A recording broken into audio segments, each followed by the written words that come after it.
Donc, je vais commencer sur le point de vue des familles. Alors, le point de vue des familles du côté France et du côté de l'UNAFAM du Rhône, puisqu'il y a quelques années, prenant conscience de l'émergence du concept de rétablissement en psychiatrie, nous avons eu envie de constituer un groupe de réflexion et de travail sur le rétablissement au sein de l'UNAFAM du Rhône. Donc, vous pouvez passer la diapositive. Merci. Et donc, nous avons sollicité le témoignage des personnes concernées sur la voie du rétablissement. Et nous avons également réfléchi sur notre rôle de parents aux côtés de nos proches. Alors, certains usagers ont bien voulu partager avec nous leur expérience lors de notre assemblée annuelle en 2016, et ils l'ont fait simplement avec émotion, mais sans manquer d'humour. Alors, pour Marie-Paul, eh bien, le rétablissement s'est appuyé sur la confiance qui lui a été accordée dès le début de son hospitalisation par les soignants. Il s'est nourri des encouragements qu'elle a reçus et des belles rencontres qui ont été déterminantes tout au long de son parcours.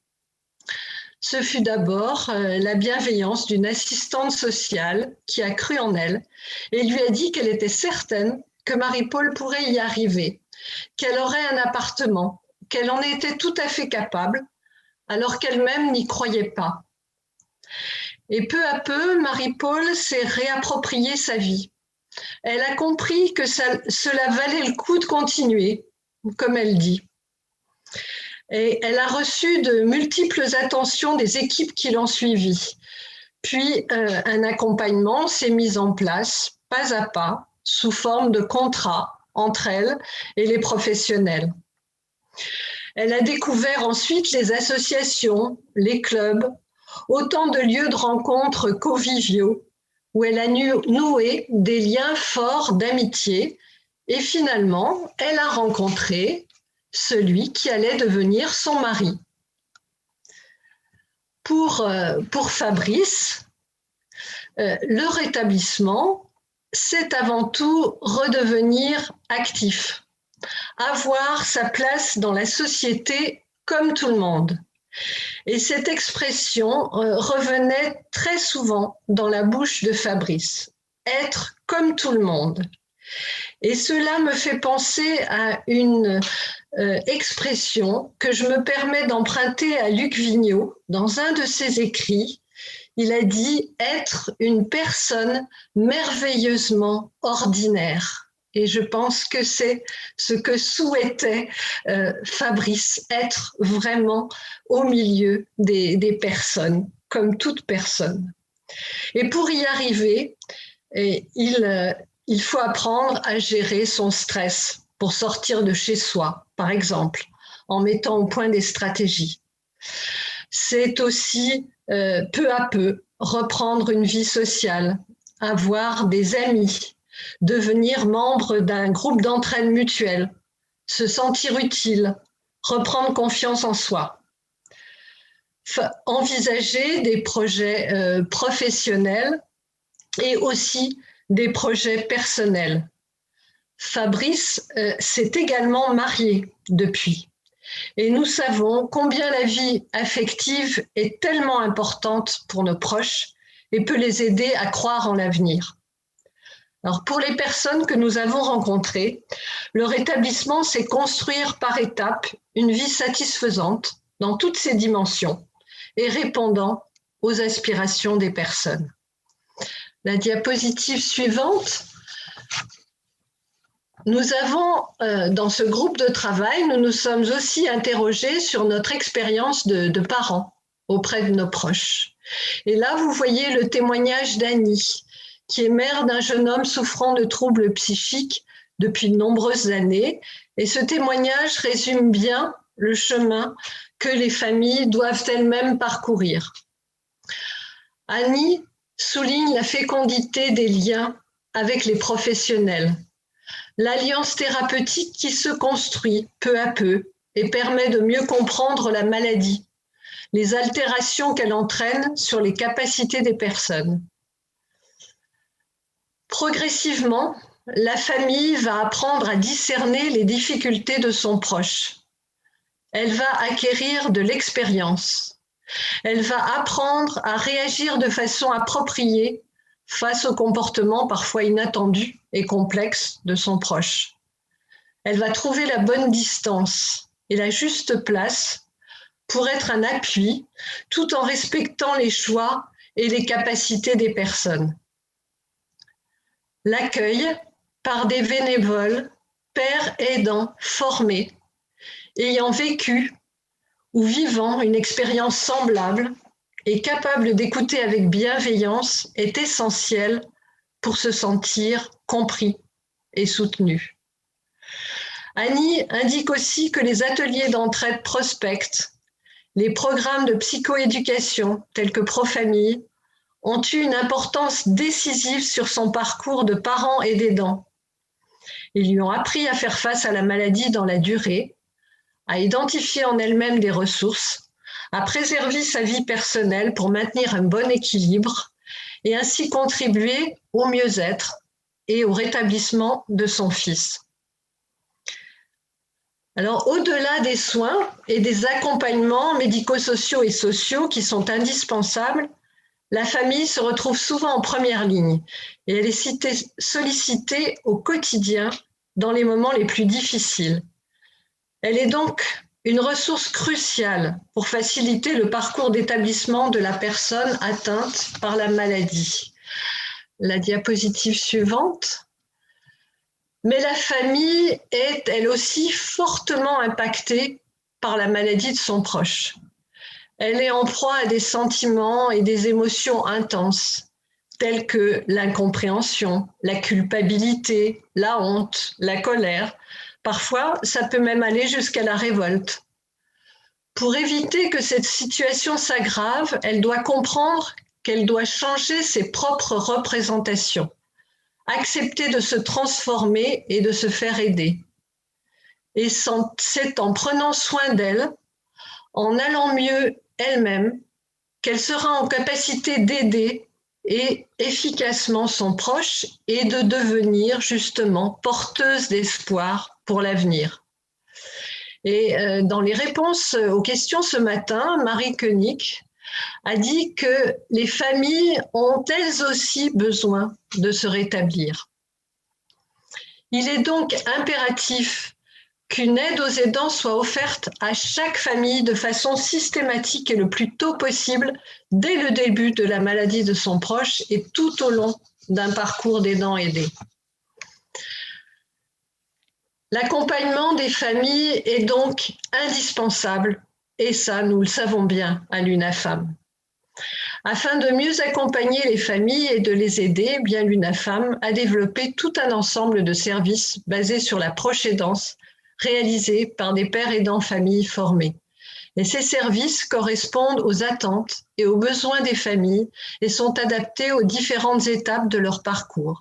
Ce sont les accueils, les groupes de parole, les journées d'information et de formation, les ateliers d'entraide prospecte, pour que les familles retrouvent confiance et estime de soi, pour qu'elles prennent du recul sur la façon dont elles vivent et soient conscientes de leurs propres ressources, pour qu'elles se forment, qu'elles s'informent, ne subissent plus les terribles assauts de la maladie, mais se lancent dans des projets et deviennent elles aussi actrices de leur vie.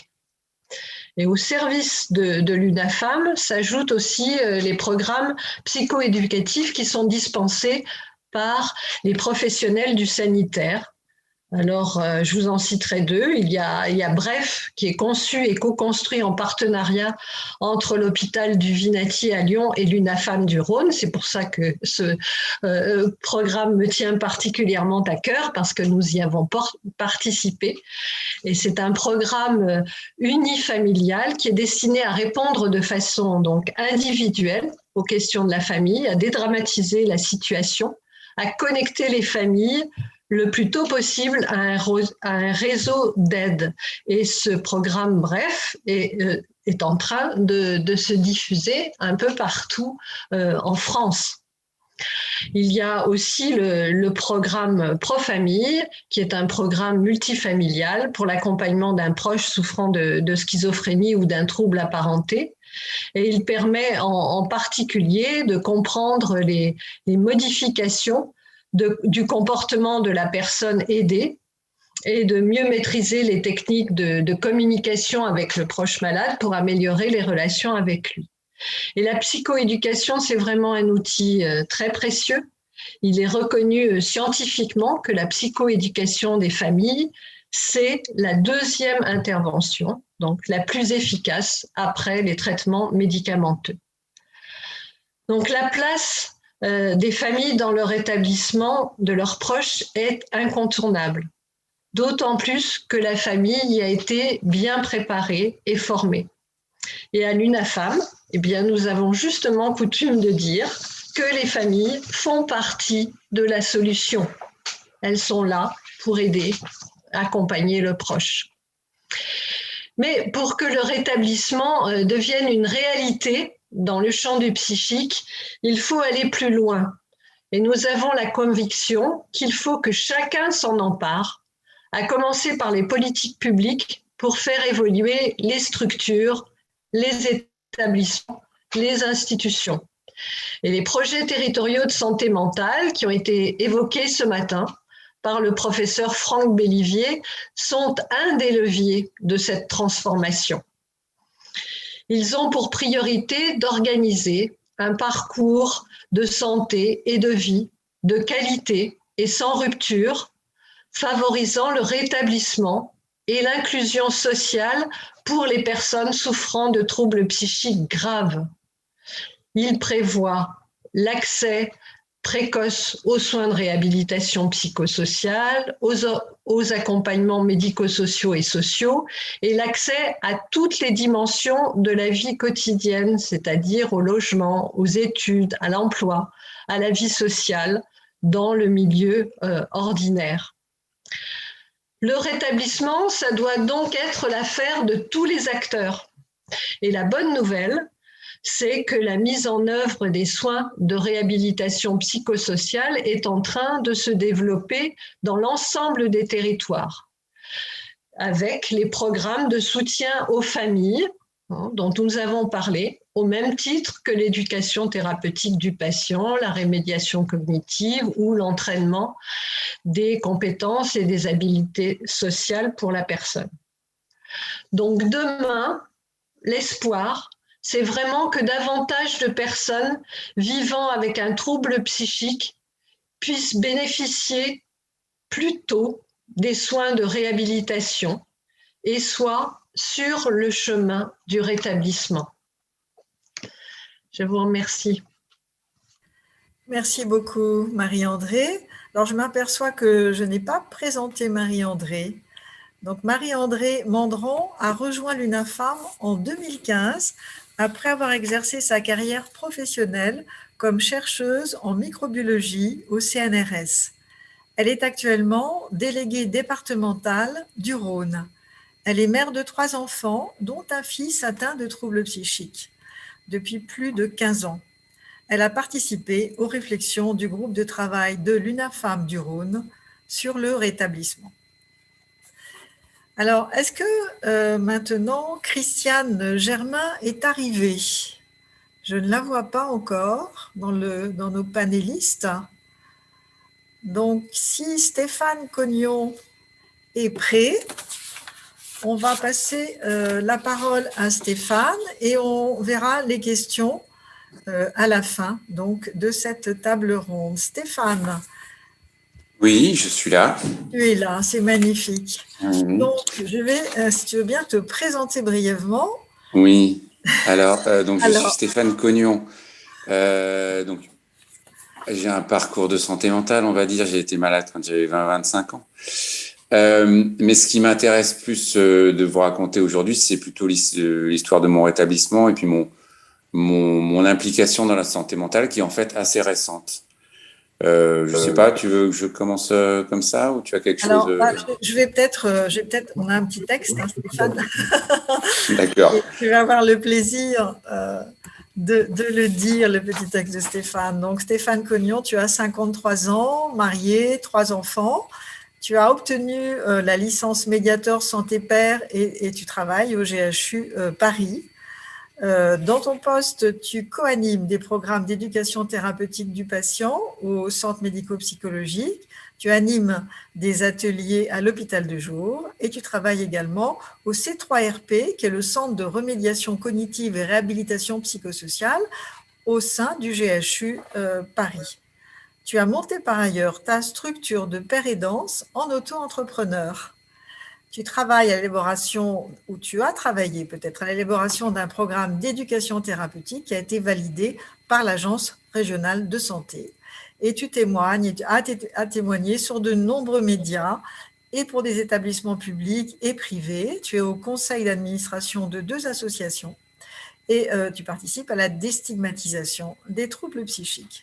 Et tu as écrit 2 livres aux éditions Frison Roche.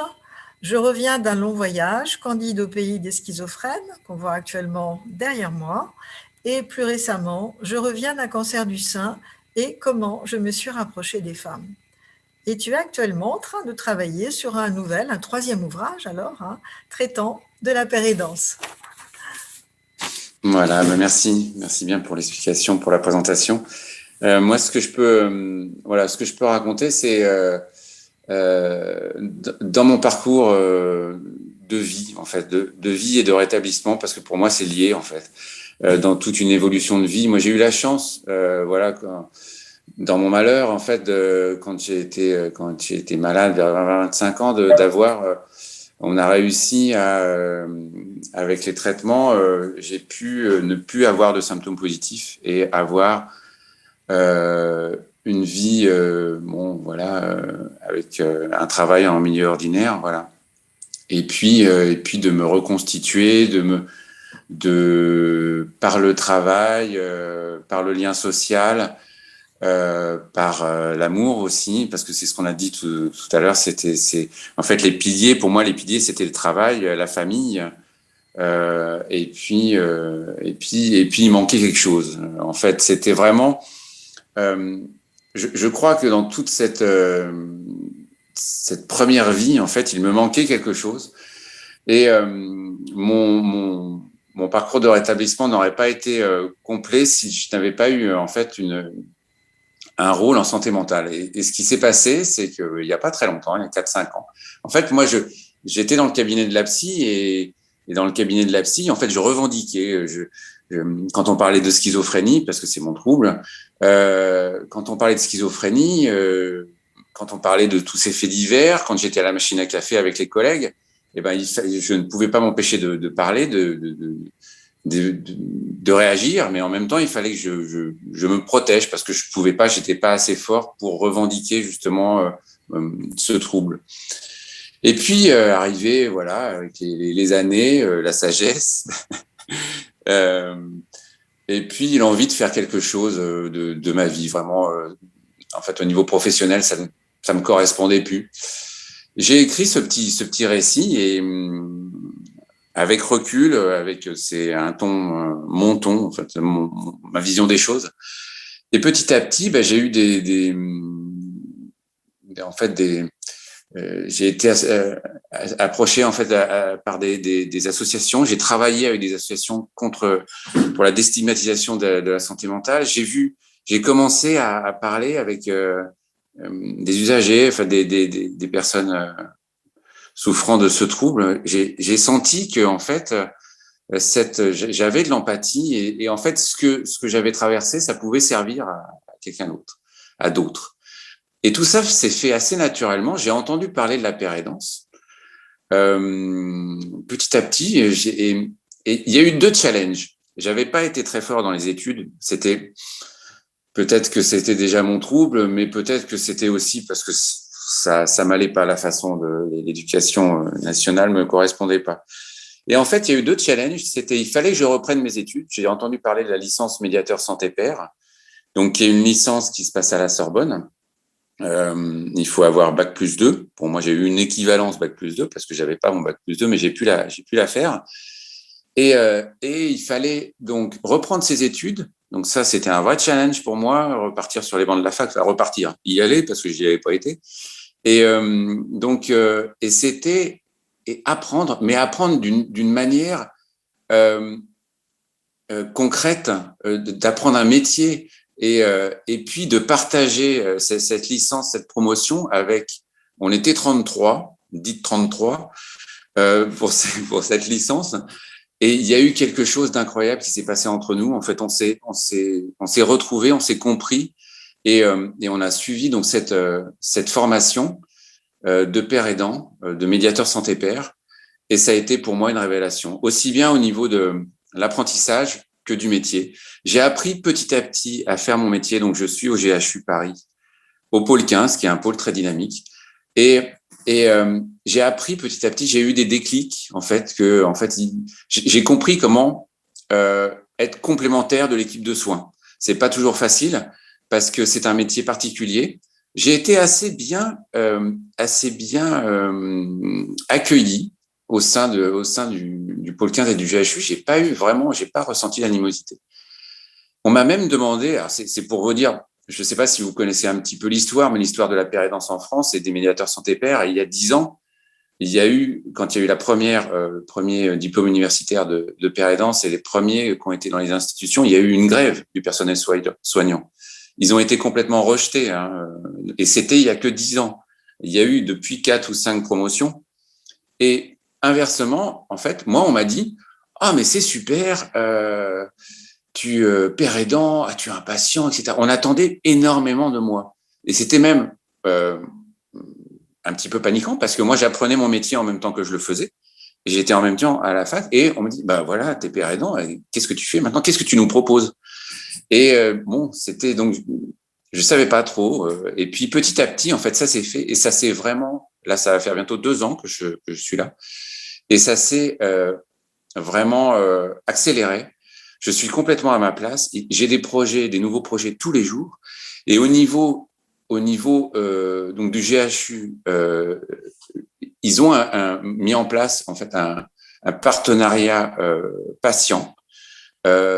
Il y a au niveau des aidants, je sais qu'il y a une personne qui est salariée maintenant au sein du GHU au niveau des aidants. Il y a des patients salariés, patients experts, médiateurs santé-père, et ils veulent désormais avoir un médiateur santé-père dans chaque pôle. C'est quand même un objectif à 5 ans d'avoir ça. Et moi, j'ai des propositions tous les jours pour ça. Et c'est vraiment, quand je vois, on était encore ce matin, on faisait la psychoéducation en intra-hospitalier. En intra-hospitalier, il n'y a pas grand-chose qui est fait. C'est peu de le dire.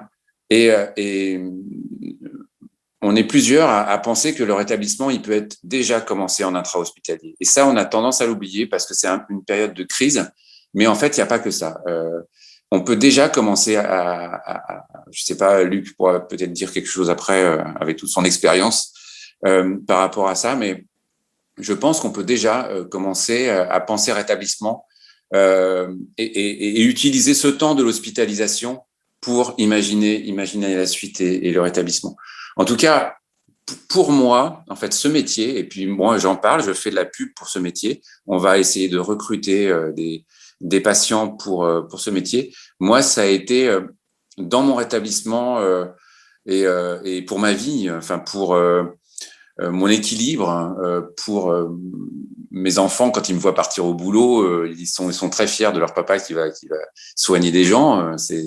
Et ils sont fiers de mon parcours. Donc pour moi, en fait, le rétablissement a correspondu à vraiment et cette pérédance à cette notion d'espoir que j'espère promouvoir auprès des patients et cette empathie en fait qu'on a tous en tant qu'anciens. Enfin, je pense tous. Après, c'est difficile de s'en servir. On peut avoir plus ou moins de facilité, mais cette empathie qu'on va utiliser auprès des patients et c'est quelque chose qui est très riche et qui, pour moi, m'apporte énormément tous les jours. Et voilà. Et pour moi, c'est la suite logique du rétablissement. Voilà, c'était ce que je pouvais dire sur mon parcours. Et en tout cas, moi, je pense que pour revenir, bon, moi, je connais mon exemple, mais je sais qu'au niveau des médiateurs santé-père qui sont en poste un petit peu partout, ceux que avec qui je suis en relation, il y a une vraie demande. Il y a une vraie demande hein, pour ce genre de profession.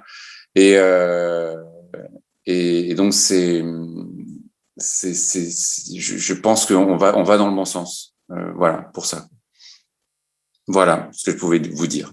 Merci beaucoup Stéphane pour ces paroles d'espoir. C'est vrai qu'on va dans le bon sens et il va y avoir de plus en plus de médiateurs de santé-père et ça va vraiment être un changement important en psychiatrie santé mentale. Et voilà, on va se tourner maintenant vers Luc. Luc, merci beaucoup d'être parmi nous. Donc, bonjour, oui. Bonjour. Tu vas être notre Québécois du jour parce que je pense que Christiane, malheureusement, ne va pas être avec nous ce matin. Ben non. Hein? Mais tu m'as dit que tu pourrais aussi parler des familles. Ben oui, absolument. Ben oui. Dans ton pays, que tu vas nous dire tout. Et alors là, oui. Tu as du temps. C'est ça qui est magnifique. Bon, c'est fantastique. Merci. Tu as du temps avec nous et vraiment, on s'en réjouit. Ah, ben je suis content. Une petite présentation pour notre ami Luc Vigneault. Alors, Luc Vigneault, il connaît bien la santé mentale. Il reçoit des soins pour traiter la schizophrénie, la toxicomanie et la dépression. Il est aussi en rémission d'un cancer, comme d'ailleurs notre ami Stéphane Cognon, qu'on vient de voir. Donc, vous partagez tous les deux beaucoup de choses vraiment. Il est, grâce à son savoir expérientiel, chargé d'enseignement aux facultés de médecine, de sciences sociales et de pharmacie à l'Université Laval. Tour à tour, père aidant clinicien, conseiller en rétablissement à la direction de l'Agence des soins en santé mentale et dépendance de la capitale nationale, Luc est également patient partenaire de recherche et d'enseignement affilié à l'Université Laval et membre fondateur d'une association nationale d'usagers en santé mentale. Beaucoup de casquettes, Luc. Hein. Finalement, il est aussi conférencier, formateur et auteur de plusieurs ouvrages grand public, notamment le collectif d'auteurs « Je suis une personne, pas une maladie » en 2017 et l'ouvrage que vous voyez derrière moi, « Cap sur le rétablissement » avec en sous-titre « Exiger l'excellence dans les soins en santé mentale » 2019. Aujourd'hui, Luc Vigneault n'entend plus de voix, mais il fait plutôt résonner la sienne pour changer les perceptions et sauver des vies. Merci beaucoup, Luc, et à toi. Merci beaucoup, Jocelyne, pour cette belle présentation. Ben voilà, je vais vous parler. J'ai un diaporama aussi, mais peut-être juste avant de partir le diaporama, je peux vous parler de l'équivalent de l'UNAFAM au Québec, que je connais très bien parce que je travaille avec eux depuis plus de 30 ans. Là, donc, ils ont été des acteurs importants dans le rétablissement des personnes atteintes. Ça, c'est indéniable. Mais donc, eux, au départ, c'était des parents dont les enfants avaient des troubles graves, hein, qu'on appelait à l'époque lourd, sévère et persistant. Juste le nom était déprimant. Et à l'époque, la médecine avait une vision pessimiste des pronostics. Hein. Donc, pour eux, quand tu étais atteint, par exemple, de schizophrénie, ben, c'était fini. Tu étais condamné pour le restant de tes jours à pas travailler, à pas avoir de vie familiale, de vie. C'est ce qu'on disait aux familles aussi, malheureusement. Et donc, les familles, ben, ils étaient un peu résignés, entre guillemets. Bon, tu sais, quand un professionnel, un médecin te dit que, bon, on peut pas rien faire avec cette maladie-là, ben, les gens acceptent. Mais ils se sont regroupés en associations, comme vous l'avez fait. Et dans chaque région administrative du Québec, il y a un bureau de proches là, qui sont tous autonomes, malgré qu'ils sont fédérés, mais ils sont quand même tous autonomes avec des conseils d'administration. Et ils se sont appelés là, la FAPAM, qui est la Fédération des personnes et amis des gens atteints de maladies mentales. C'est un peu ce qu'ils avaient. Et puis, il y avait aussi au Québec, en même temps, il est né la défense de droit. Il n'y avait pas vraiment de groupe de patients à l'époque, mais la défense de droit est arrivée. Et les gens de la défense de droit étaient, et j'ose dire, ils sont encore aujourd'hui anti-psychiatres, anti-réseau, anti-médicaments. Donc, ça faisait des frictions avec les associations proches, évidemment. Et puis, ils se sont, la FAPAM a pris ses distances, avec raison, avec ces groupes-là. Et est arrivé après ça des gens, comme moi, par exemple, où on fait partie des patients partenaires. Nous, on va être partenaires de notre établissement, partenaires avec les équipes de soins, partenaires avec les familles. Et notre ennemi commun, c'est la maladie mentale. Hein. C'est pas l'autre, hein, c'est pas le médecin, c'est pas les assos c'est la maladie mentale. Donc, travaillons ensemble. Et ce qu'on avait proposé à l'époque aux parents, c'est on a quand même plusieurs points en commun. Peut-être certains points où on n'est pas d'accord, mais si on travaillait avec les points sur lesquels on est d'accord, donc évidemment, plus d'hébergement dans la communauté, plus de suivi dans la communauté, plus de psychoéducation. C'est tous des points sur lesquels on était 100% d'accord. Et également, sur lesquels on était d'accord, la famille doit être aussi un usager des services. Hein. Il n'y a pas juste la personne atteinte, la famille aussi doit recevoir des soins. Parce qu'à l'époque, la famille n'avait aucun soin. Bon, je vois Christine qui arrive. Donc, voilà, c'est un peu ce qui s'est passé. Et tranquillement, pas vite, les mouvements de rétablissement sont apparus et les familles, ils ont suivi. Christine va vous en parler. Mais juste pour fermer la boucle, maintenant, il s'appelle avantdecraquer.com pour être dans l'ère du temps où l'informatique, les téléphones prennent toute la place. Puis, tu sais, par exemple, quand tu n'as pas de trouble de plomberie, tu n'as pas un numéro de plombier à la portée de la main.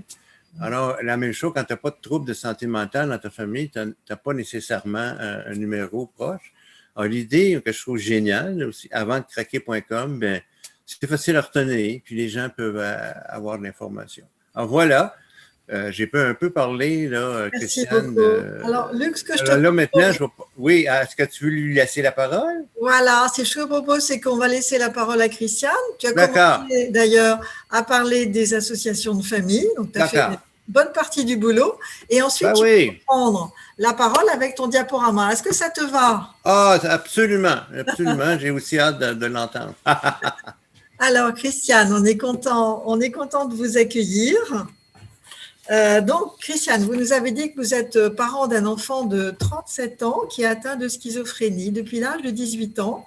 Travailleuse sociale, vous avez été directrice pendant 27 ans d'une association de membres de l'entourage, la Parenterie du Nord de Montréal, membre du réseau Avant de craquer de Québec. Retraitée depuis 2019, vous poursuivez votre implication auprès de Avant de craquer. Vous avez participé à la mise en place d'une ressource d'hébergement en santé mentale et de 2 programmes de logements sociaux avec soutien communautaire. Vous exprimez le souhait de voir les membres de l'entourage s'engager dans l'organisation et l'amélioration des services et des soins en santé mentale pour le mieux-être des familles et de leurs proches. Selon vous, l'espoir dans leur établissement, c'est aussi cette prise de parole citoyenne. À vous la parole, Christiane. Merci beaucoup. Puis désolée pour le retard, problème technique que j'ai essayé de rejoindre. Mais au moins, j'étais avec vous tout à l'heure, mais on ne me voyait pas. J'étais comme si j'étais comme une participante au colloque, non une panéliste. Donc, merci de votre présentation. Merci à tous de m'avoir invité. Merci à Luc d'avoir comblé un peu mon absence. C'est ça, je suis un membre de l'entourage qui vit au Québec et si l'océan nous sépare, l'espoir nous rassemble. Ce thème d'espoir en lien avec le rétablissement, c'est inspirant. Ça m'a inspiré beaucoup pour vous parler ce matin. C'est à mon avis indissociable. Espoir, rétablissement, pour moi, ça va de pair. C'est pour cette raison que j'ai choisi, en début de prise de parole, d'aborder ce sujet par un bout de ma vie. En 2001, lorsque mon fils Marc-André, qui venait à peine de fêter son 18e anniversaire, a reçu un diagnostic de schizophrénie paranoïde, j'avoue que j'ai passé une période de désespérance. J'avais l'impression que la fatalité poursuivait ma famille. Mon frère avait reçu un diagnostic en 1982 et avant lui, un de mes oncles maternels avait passé sa vie dans un hôpital psychiatrique de 16 ans jusqu'à son décès à l'âge de 73 ans. Malgré que les mentalités, les soins, les services aient beaucoup évolué, il n'en demeure pas moins que ça a été un choc pour moi, pour ma famille, qui a été difficile à encaisser. J'ai passé de nombreuses années à avoir peur, à espérer pour lui, pas pour moi, parce que je trouvais que c'était trop égoïste là, de penser à moi dans les circonstances. J'espérais qu'il guérisse.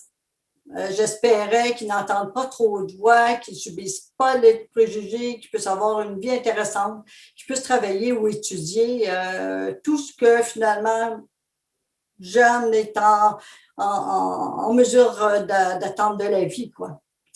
Pendant ce temps-là, moi, je vivotais tout en travaillant à aider les autres qui, comme moi, espéraient pour leurs proches. Lors d'un groupe d'entraide que j'animais, un soir, j'ai subitement éclaté en sanglots. Ce soir-là, j'ai reçu le plus beau des cadeaux. Je n'étais plus la travailleuse sociale compatissante et forte. J'étais un parent qui souffrait. J'ai décidé d'aller faire le tour de mon jardin. C'est une expression qu'on a ici. Je ne sais pas si vous avez la même en France. C'est-à-dire de comprendre ce qui faisait que je ne réussissais pas à aimer la vie comme avant, que j'avais peur et le pire, qu'à mon insu, je projetais ces peurs-là sur mon fils. Si moi, de nature optimiste, je n'y arrivais pas, comment ceux et celles que j'essayais d'aider, qui sont souvent moins optimistes, pouvaient continuer sans tomber malade d'angoisse? Au fur et à mesure de mon cheminement, j'ai réalisé que, tout comme moi, mon fils, lui, avait ses forces, qu'il développait une capacité de résilience que je ne lui soupçonnais pas d'être porteur. Il pouvait aussi aller chercher de l'aide en dehors de moi. Parfois, c'est pas facile à accepter comme maman.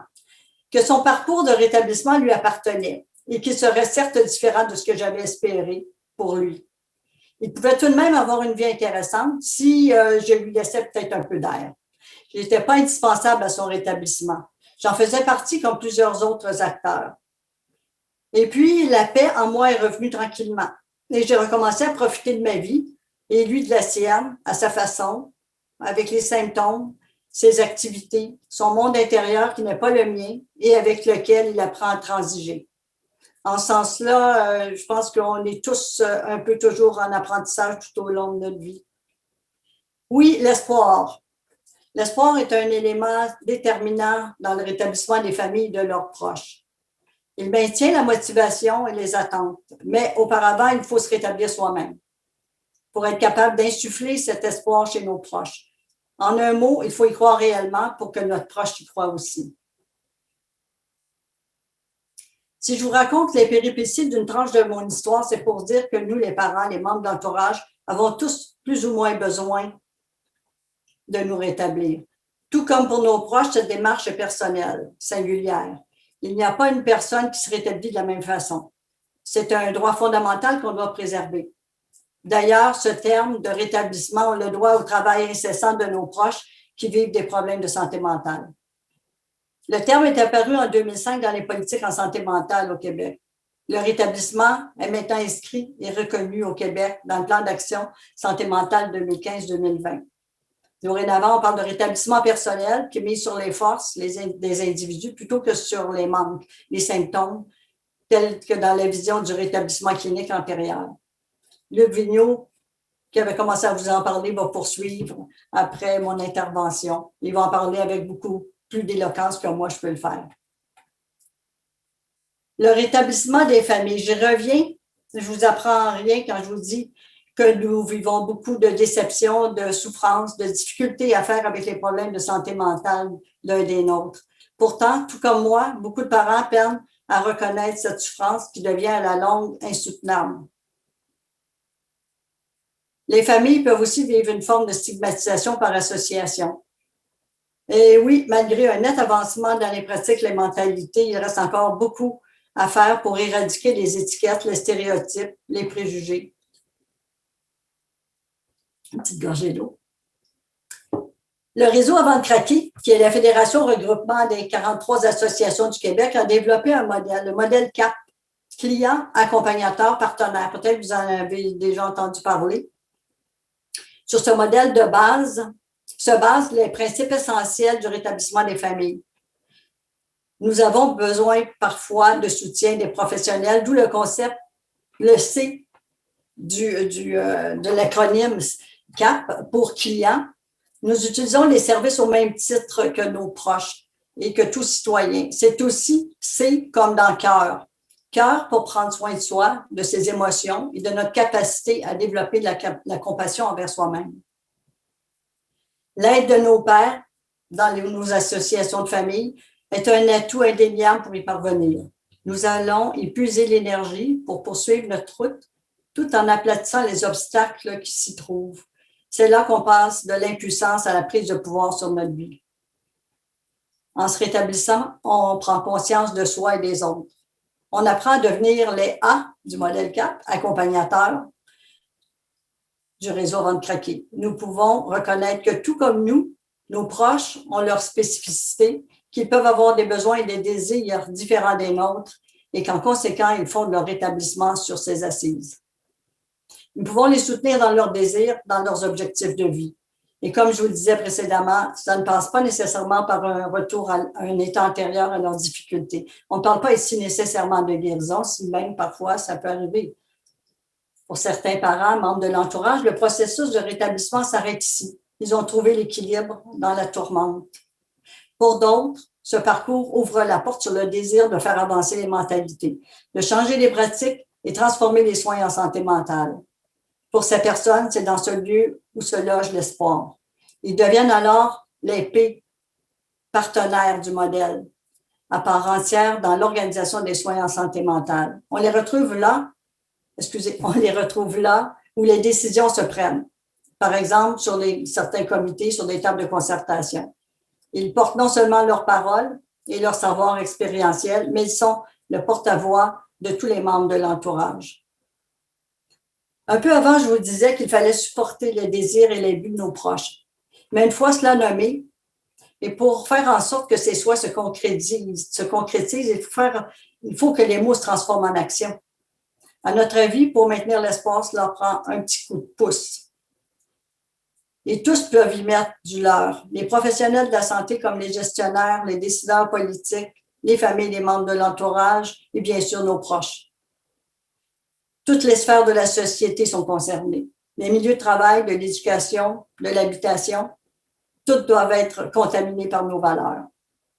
Tel un feu attisé par notre persévérance, notre ténacité et notre patience, l'étincelle d'un germe d'espoir se transforme parfois en brasier. C'est ce que je nous souhaite à tous. Merci. Bonne continuité dans l'accompagnement des familles et de leurs proches. Merci beaucoup. Merci beaucoup, Christiane Germain. Et on va redonner la parole à Luc, qui va pouvoir utiliser son diaporama. Luc. Oui, ben oui, absolument. D'abord, merci beaucoup, Christiane. J'ai beaucoup adoré. Elle a fait un survol excellent. Merci. Ben là, c'est ça, j'ai un diaporama. Je ne sais pas si vous voulez le manipuler. C'est Audrey, je crois, qui peut faire ça. Est-ce que c'est possible? Ah. Et voilà. Le voilà.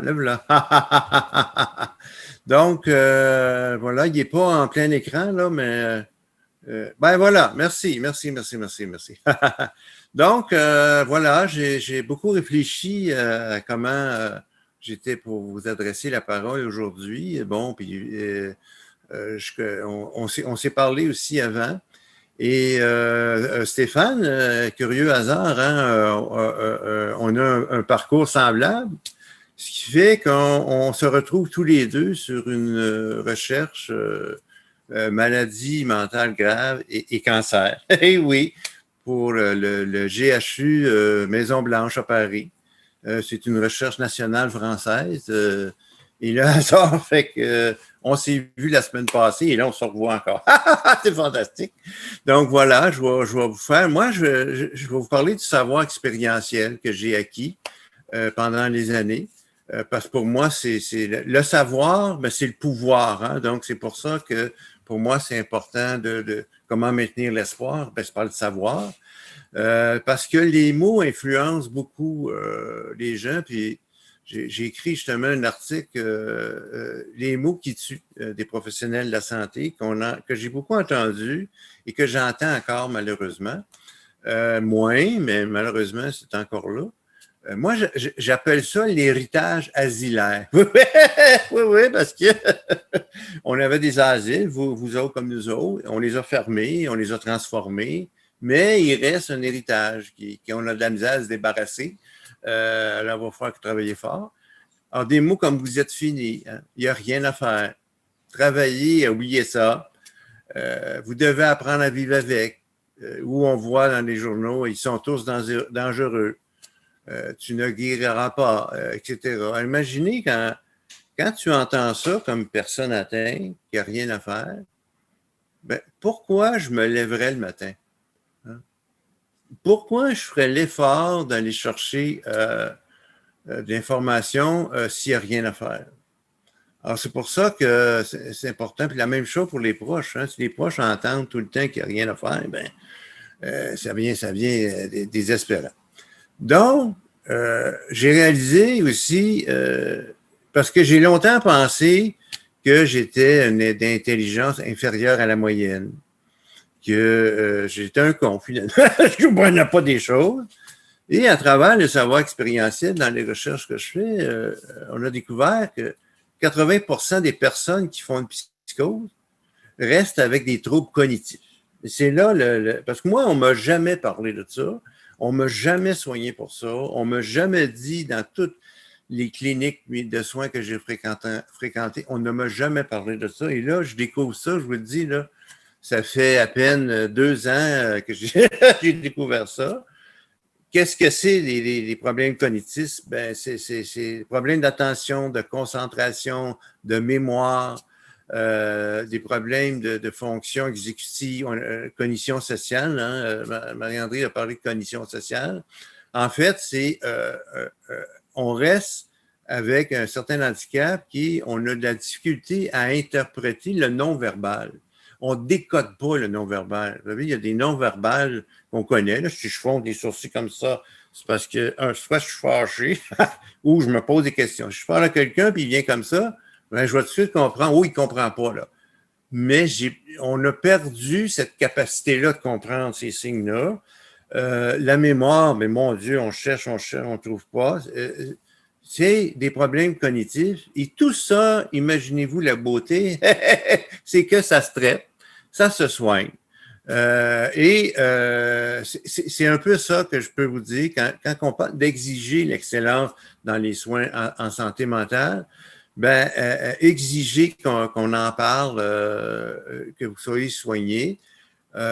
Bon, ici au Québec, on a Caroline Sellard qui travaille aussi avec Nicolas Franck qui est de Lyon chez vous. Bon, il y a d'autres personnes qui ont beaucoup d'écrits là-dessus. Et puis, donc, oui, je vois, les gens me demandent des liens, on va vous en fournir. Inquiétez-vous pas. Donc, à l'autre diapositive, voilà, avant d'aller plus loin, parce qu'on parlait de cancer comme ça, moi, vous savez, j'ai interpellé une fois d'un colloque la ministre de la Santé en disant, vous savez, moi, j'ai eu le cancer et la schizophrénie. J'ai été traité dans la même hôpital, avec les mêmes lois, avec la même ministre de la Santé, avec le même directeur général, avec les mêmes cadres de gestion. Et en psychiatrie, tout est confidentiel, hein, de façon épouvantable. Et au niveau du cancer, tout est ouvert. Hein? Exemple, quand je suis arrivé avec mon épouse, l'infirmière, pour le cancer, elle a dit « Madame, ne vous inquiétez pas, Si vous avez quelques questions que ce soit pour le cancer de votre mari, voici ma carte. Appelez-moi, écrivez-moi, je vais vous répondre pour ne pas vous inquiéter pour rien. Et si vous voulez de l'information, n'importe quoi, on est là pour vous. Et là, ça faisait contraste avec la psychiatrie, comme je vous le dis, dans le même hôpital. Donc, pour moi, il faut changer sur cette mentalité-là. Parce que c'est une mentalité, là. Moi, à la clinique où je suis impliqué, la clinique des jeunes, des premières psychoses, systématiquement, dans les 30 premières minutes de l'entrevue, on demande la permission de travailler avec la famille. Parce que c'est impensable de traiter quelqu'un si on n'intègre pas la personne avec qui il vit ou les personnes avec qui il vit. Moi, c'est impensable de refaire des soins sans que ma femme soit là. C'est impensable parce qu'elle vit avec moi, elle doit connaître mes signes avant-coureurs, elle doit connaître comment intervenir, quoi ne pas faire pour fait que ça empire en mieux. Donc, c'est important. Pour moi, c'est comme ça. Donc, à la clinique, on a pris ce virage-là et je vous dirais les statistiques, là, 99%, là, ça c'est vrai ce que je vous dis là, 99% des jeunes répondent oui, vous pouvez communiquer avec mes parents. Et évidemment, on s'entend sur quoi dire puis quoi ne pas dire. Il y a des choses que on va garder secret, là, tu sais, avec qui la personne a des relations sexuelles. Bon, c'est pas l'affaire des parents, mais il y a des choses qu'on veut comprendre. Si on veut comprendre la maladie de la personne, bien, il faut avoir l'historique hein, de son enfance, etc. Donc, et pour moi, voyez-vous, dans le cancer, on le fait. Puis dans santé mentale, on ne le fait pas. Donc, c'est un petit peu... ça fait partie aussi de mes combats que je mène ici au Québec pour que les proches aient accès à l'information. Donc, la prochaine diapositive, s'il vous plaît. Donc, pourquoi être partenaire? Bien, vous savez, le patient est le seul expert des conséquences de la maladie sur sa vie. Et les membres de la famille sont les seuls experts des conséquences de la maladie de leurs proches sur leur vie. Comme parent, là, c'est vous l'expert de comment votre vie elle est. Hein? Est-ce que, tu sais, quand on parlait d'enfer tantôt, c'est vous l'expert. Il n'y a pas un médecin, il n'y a pas un assistant social, il n'y a pas un éducateur, il n'y a pas un père aidant qui peut savoir l'impact de la maladie qu'elle a sur votre vie. Vous êtes les seuls experts. D'où l'importance de faire partie de l'équipe soignante. C'est pour ça que moi, on favorise que la personne soit là, les autres soient là, le patient, bien sûr, la famille, et ensemble, on va trouver une solution. C'est pas en réfléchissant chacun dans notre bar qu'on va trouver une solution. C'est en y allant tout le monde ensemble, parce que l'expertise, c'est vous qui l'avez, puis nous, comme patients, on est les seuls experts des conséquences de la maladie sur notre vie. Donc, c'est pour ça que c'est important qu'on soit là et que ça soit bien compris aussi par les soignants. Là. Il n'y a pas d'autres experts des conséquences de la maladie. Voilà. Alors, la prochaine diapositive, s'il vous plaît. Donc, en même temps, je me suis intéressé à comment est-ce qu'on fait pour transmettre ce savoir-là aux personnes atteintes puis aux proches, pourquoi pas. Donc, j'ai regardé les approches pédagogiques ou ce qu'on appelle aussi la psychoéducation. Les HEC de Montréal, ça, c'est les hautes études commerciales, c'est affilié à l'Université de Montréal. Donc, c'est là qu'on forme les ingénieurs, les gestionnaires et tout ça. Et dans leur recherche, ce qu'ils ont découvert, c'est un simple exposé comme vous avez aujourd'hui, ben, les gens retiennent 5%. 5%, c'est pas grand-chose. Quand on lit, on retient 10%, en audiovisuel 20%, et plus ça va en démonstration, en discussion de groupe, là, on est à 50%. Hein? On parlait beaucoup de rencontres entre pairs. Ben, c'est bon parce que les gens retiennent 45% de plus que s'ils ont un simple exposé. Ensuite, l'apprentissage par la pratique. Ici, la personne enceinte, 90%, c'est ce qu'on a développé aussi même à la clinique pour jeunes. On prend un jeune, que ça y tente, c'est toi qui vas former les autres. Parce qu'en faisant ça, en enseignant aux autres, il retient 90% de ce qu'il enseigne. Voyez-vous, c'est fantastique. Alors, évidemment, on ne veut pas prendre la job des professionnels. Les professionnels sont là, sont présents. Mais nous, ce qu'on favorise, c'est un enseignement avec un professionnel puis une personne atteinte. C'est ce qu'on fait. Dans les cours que je donne à l'université aux futurs médecins, c'est le duo qu'on a. J'ai un médecin avec moi et il y a moi. Et ensemble, on transmet des savoirs. Et comme il y a les deux, ben ça aide beaucoup aux autres. Puis il y en a qui disent, comment tu fais pour retenir toutes ces informations-là dans ta tête avec la maladie mentale que tu as? Ben, c'est parce qu'on a travaillé sur mes problèmes cognitifs. Puis deux, à force de l'enseigner, ben, c'est imprégné dans mon cerveau. Là. C'est ça. Donc voilà, à la prochaine diapositive, s'il vous plaît. Voilà. Donc, ce que j'enseigne, entre autres, aux futurs médecins avec l'autre médecin, c'est la réflexion collective avec le savoir scientifique et expérientiel de la personne et des proches. C'est-à-dire qu'on s'assit tout le monde ensemble. C'est quoi le problème? Là, on cherche la cause, si on peut la trouver. C'est quoi l'impact de la maladie? C'est là que c'est important que les proches, que la personne soit là. C'est quoi l'impact? C'est juste nous qui le savons. Les médecins, ils ne savent pas. Nous, on sait. Ensuite, qui est concerné? Ben, il y a la personne, il y a le médecin, il y a l'infirmière, puis regardons, il y a les proches. Donc, c'est avec ça qu'on va faire la solution est-elle possible? On trouve une solution tout le monde ensemble. C'est quoi les avantages? C'est quoi les inconvénients? Puis encore une fois, c'est quoi les conséquences du traitement sur la vie de la personne? Il y a juste elle qui sait. Hein? Tu sais, moi, j'ai déjà eu des médecins qui voulaient me vendre une molécule. Il faut que tu prennes ça, c'est la meilleure. Oui, mais moi, je l'ai déjà pris, docteur, puis ça ne me fait pas. Je suis pas bien. Hein? J'ai le cerveau en brume, j'ai des chocs électriques dans la tête, j'aime pas ça. Oui, mais c'est bon. Non, moi, j'aime pas. C'est moi, je le sais comment je me sens avec ça. Tu sais? Donc, c'est vrai. Après ça, on y voit que la décision finale, tout le monde ensemble, que fait-on? De quelle façon on le fait? Puis pourquoi? Pourquoi on fait ça? Puis ça, c'est important. Le pourquoi, c'est en lien avec le projet de vie de la personne. Tu sais, moi, je prends des médicaments tous les jours de ma vie, mais c'est pas mon but dans la vie de prendre des médicaments. Ben non, j'ai d'autres buts dans la vie. Et c'est le pourquoi. Et le médicament, il devient un appui au projet de vie. Hein? Il ne devient pas la raison d'être. Il devient un appui au projet de vie. Ça fait toute la différence au monde. Et si j'ai travaillé à la solution depuis le début, ben c'est sûr que c'est prouvé scientifiquement que les gens adhèrent au traitement médicamenteux de façon beaucoup, beaucoup plus que si on y impose la pilule. Voilà. Alors, à la prochaine diapo, s'il vous plaît.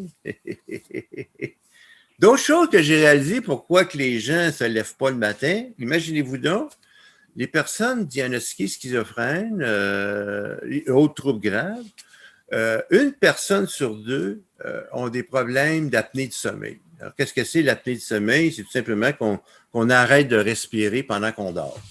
Alors, moi, j'étais toujours fatigué, j'avais de la misère à faire mes journées, j'avais le cerveau dans la brume. Puis, à un moment donné, il y a un psychiatre qui m'avait dit, vous savez, vous vieillissez, il faut vous accepter d'être vieux. Alors, mais heureusement, mon médecin de famille, il dit, on va aller voir. Et là, imaginez-vous avec les tests, moi, j'arrêtais de respirer 100 fois à l'heure. C'est énorme. À 30 fois à l'heure, c'est chronique. Imaginez à 100. Et depuis que j'ai cet appareil-là d'apnée de sommeil, ça a changé ma vie. Ça a changé littéralement ma vie. Je suis plus en forme, je suis plus capable de comprendre. Les médicaments sont beaucoup plus efficaces parce que mon cerveau, ben, il se repose. Si bien qu'en Nouvelle-Zélande, maintenant, c'est devenu une recommandation des best pratiques, là, faire de dépistage systématique. Et aussi à la clinique de jeunes, même si à la clinique de jeunes, on a instauré maintenant le dépistage systématique de l'apnée du sommeil. Puis, à notre grande surprise, il y a beaucoup de jeunes qui en souffrent. Entre autres, ben, avec surtout ceux qui sont plus sédentaires, avec le surplus de poids. Mais c'est une raison. Il y en a qui demandent comment ça se fait mon jeune, il ne se lève pas. Ben, peut-être c'est une cause physique. Voilà. Alors, à la prochaine diapo, s'il vous plaît.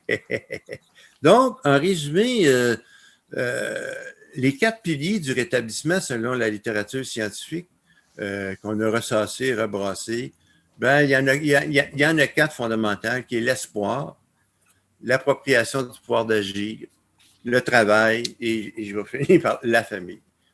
Alors, s'il n'y a pas un de ces ingrédients-là, ben, le rétablissement est quasiment pas faisable. Quand je parle de travail, là, je ne parle pas d'un salaire rémunéré là, à 40 heures semaine. Je parle ça peut être du bénévolat, ça peut être de l'implication, ça peut être une journée semaine, peu importe.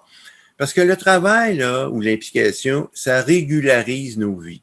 C'est la raison pour laquelle on se lève le matin. C'est pour ça qu'on se lave. C'est pour ça qu'on prépare notre déjeuner, etc., etc. C'est par le travail. Et la famille a toujours été un lieu sécurisant, un lieu de réconfort. Il s'est prouvé par la recherche que les gens qui ont une famille qui participe se rétablissent beaucoup, beaucoup mieux que les autres. Alors voilà, c'est ce que je voulais. Et l'espoir, il faut arrêter ces paroles qui tuent. Puis l'appropriation du pouvoir d'agir, je vais insister c'est pas que la personne soit 100% autonome dans la vie. C'est pas ça l'appropriation du pouvoir d'agir. Vous savez, moi, par exemple, je fais mes impôts, comme bien des gens, et les formulaires d'impôts, ben, c'est comme le formulaire A38 dans les 12 travaux d'Astérix. Tu viens fou à lire ça. Donc, je confie ça à un comptable. Hein, il y a un comptable qui fait mes impôts, il fait très bien. Est-ce que je me suis pas approprié mon pouvoir sur ma vie? Ben non, au contraire. Je sais ce qu'il y a à faire et je sais à qui demander l'aide. C'est ça l'appropriation du pouvoir d'agir. C'est que je suis conscient que j'ai un problème et je suis capable d'aller chercher de l'aide. Tu sais, je dis souvent, j'ai des psychiatres qui ont un service d'entretien ménager, ils ont des femmes de ménage. Là. Ça ne fait pas d'eux des personnes impotentes, là. Ça ne fait pas d'eux des personnes qui ne sont pas rétablies. Mais non. Ils ont d'autres choses à faire, ils ont les moyens, tant mieux. Ils se disent, ben, je vais engager quelqu'un pour pallier, parce que j'ai pas le temps, moi, de faire le ménage. Ben, les usagers, c'est pareil. C'est pareil au niveau du logement, de la nourriture. Alors, l'appropriation du pouvoir d'agir, c'est que la personne soit capable d'identifier son problème et où aller chercher de l'aide. Ça se peut aussi qu'elle fasse elle-même, mais c'est pas être autonome à 100%. Tu sais, je prends toujours l'exemple du téléphone. Ben là, tu vas apprendre à faire tes téléphones seul. Mais si vous saviez l'effort incommensurable que ça demande de prendre le téléphone puis d'appeler les services sociaux, là, Moi, il fut un temps, c'était impossible pour moi. C'était impossible. Puis les gens se mettaient dans la tête, il faut que tu reprennes le pouvoir sur ta vie. Oui, mais je suis pas capable. Donc, de prendre le téléphone à la place de la personne, ben, c'est parce qu'elle n'est pas capable. Puis, si un jour elle devient capable, ben, elle le fera. Voilà. Ensuite, je vais passer à l'autre diapositive. J'achève. Respecter le choix de la personne. Vous savez, j'ai été à Paris visiter le cimetière du Père-Lachaise, qu'on adore. Et moi, je suis allé là pour voir la tombe de Gilbert Bécaud parce que j'adore les chansons de Gilbert Bécaud. Puis ici au Québec, comme chez vous, ben, c'était une vedette extraordinaire. Et donc, je suis allé le voir, sa tombe. Et en sortant, il y a plusieurs entrepreneurs de pompes funèbres. Et j'ai vu celle-là, hein, le pompe funèbre Robleau.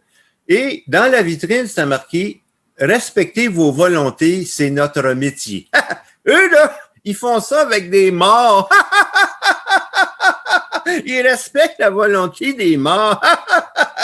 On pourrait-tu respecter la volonté des vivants? Hein? On peut, ça m'avait frappé, ça m'avait étonné qu'on a tant de misère à respecter la volonté des usagers alors qu'eux respectent la volonté des morts. Alors, c'est une petite réflexion que je vous donne. Alors, la prochaine diapositive, voilà, pour ne pas conclure. Donc, quand vous vous apprêtez à partir en expédition, ne consultez pas une personne qui n'a jamais quitté la maison. C'est beau, hein? Bon, faire référence au père aidant, évidemment, père aidant, mais ceux aussi qui ont de l'expérience, des proches qui ont de l'expérience avec les labyrinthes des soins. Consultez des gens, intégrez dans vos soins des pères aidants, parce qu'eux sont allés en expédition, puis ils connaissent le chemin. Donc, ça va être plus utile que si vous y allez sans savoir où vous allez. Alors, voilà, moi, c'est avec ça que je veux conclure cette présentation, puis je vous remercie beaucoup et je m'excuse pour mon accent, j'espère que ça ne vous a pas trop incommodé. Merci beaucoup. Pas du tout, Luc, on adore ton accent, on adore ton rire et on se souviendra la prochaine fois qu'on part en expédition de nous adresser à la bonne personne. Oui. Merci à vous quatre, c'était tout à fait formidable. Ces regards croisés, France-Québec, sur le rétablissement. Et nous allons aller vers Pierre Marchal. Est-ce que nous avons reçu des questions pour nos intervenants? Oui, nous avons des questions, beaucoup de messages aussi de remerciements et de témoignages qui ont été partagés sur le chat. Et quelques questions. Je vais démarrer par une question pour Stéphane Cognon.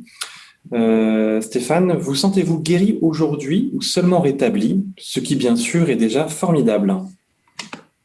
Oui, ça c'est une question. Quand on parle de rétablissement, en fait, on peut parler d'une part de guérison si on n'a plus de symptômes positifs, mais en fait, là, tout ce qu'on raconte, c'est notre parcours de rétablissement. Et le parcours de rétablissement, en fait, il s'arrête jamais. C'est un peu comme un parcours de vie et les symptômes, je les ai plus. Voilà, les symptômes positifs, je les ai plus. Mais tout ce travail, en fait, qu'il a fallu faire pour s'accepter et pour moi, il a fallu que je fasse un espèce de schizo-out pour que je me sente mieux. Il a fallu que tout ça, pour moi, en fait, pour mon parcours, il a fallu que j'aille vers la pérédance. Et tout ça, tant que c'était pas fait et tant que ce sera pas terminé, ce sera jamais terminé. C'est un processus. Donc, en fait, j'insiste plus, il y a la guérison. En fait, plus de symptômes, mais c'est le parcours de rétablissement, c'est un long parcours qui s'arrête jamais. Voilà ce que je peux dire.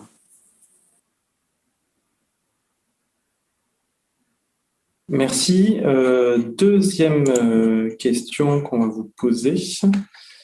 Alors, c'est arrivé beaucoup sur le chat, donc je l'ai perdu de vue. J'en ai vu quelques-unes, ouais, je crois. Voilà. Est-ce que, selon vous, le rétablissement passe aussi par la reconnaissance officielle de son handicap psychique, Alors, pour Stéphane, Luc. Vas-y, Luc, ouais. Ah, d'accord. Mais moi, si je peux me permettre, parce que l'expérience que j'ai avec les tout jeunes, ça passe par la reconnaissance de la souffrance. Ça passe par la reconnaissance qu'on n'est pas bien et qu'on a des solutions pour être bien.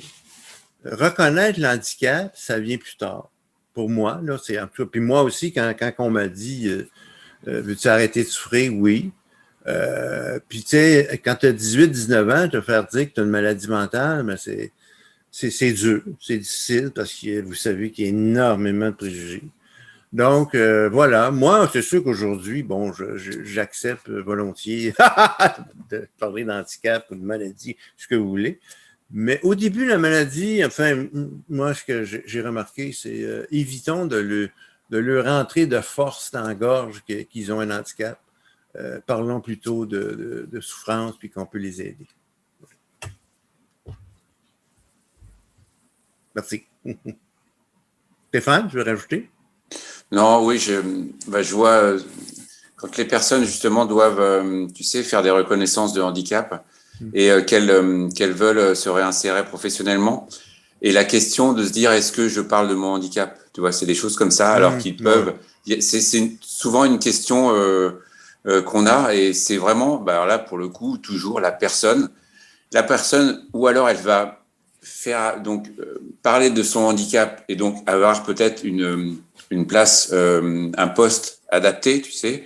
Et donc, elle va en parler à son employeur, mais pas à ses collègues. Enfin, c'est quelque chose de très délicat. Ou alors, elle va le cacher. Mais si elle le cache et que dans son poste, elle est fragilisée, en fait, tout ça, c'est des questions. On en parle régulièrement quand on voit les patients. Et en fait, c'est toujours, quoi qu'il en soit, une réponse qui va être donnée par la personne. On va accompagner comme d'habitude. On va accompagner, on va dire, bah voilà ce qui peut se passer. Oui. Est-ce que tu le sens? Est-ce que si c'est un poste adapté, il y a les job coaching aussi qui aident pour le parcours professionnel. Et puis si tu veux pas le dire, bah tu le dis pas. Et puis voilà. Mais c'est pas sans risque pour ta santé. Enfin en fait nous on va accompagner et puis la personne va choisir. Absolument. Moi, tout à l'heure, je parlais des soins, mais là, maintenant, si on parle d'intégration en emploi, je suis 100% d'accord avec toi. Effectivement, puis ça, je le dis, si tu veux de l'aide, il faut que tu te dises que tu as un handicap. Par contre, là où ça me fait sourciller des fois, c'est que on parle d'intégrer des handicapés du psychisme, alors que moi, j'intègre plus des professionnels qui ont une expertise de pointe qui peuvent être utiles à un employeur. Ça fait beaucoup, beaucoup de différence. Et les employeurs sont plus enclins d'engager un professionnel qui a une expertise ou un métier, un mécanicien, un plombier, plutôt qu'un handicapé du suicide. Donc, c'est sûr qu'on lui dit, mais d'abord, parlons d'intégrer des professionnels ou des gens de métier avec une expertise bien précise. Voilà. Alors, merci beaucoup à vous quatre. Nous terminons juste à l'heure. Merci, bravo.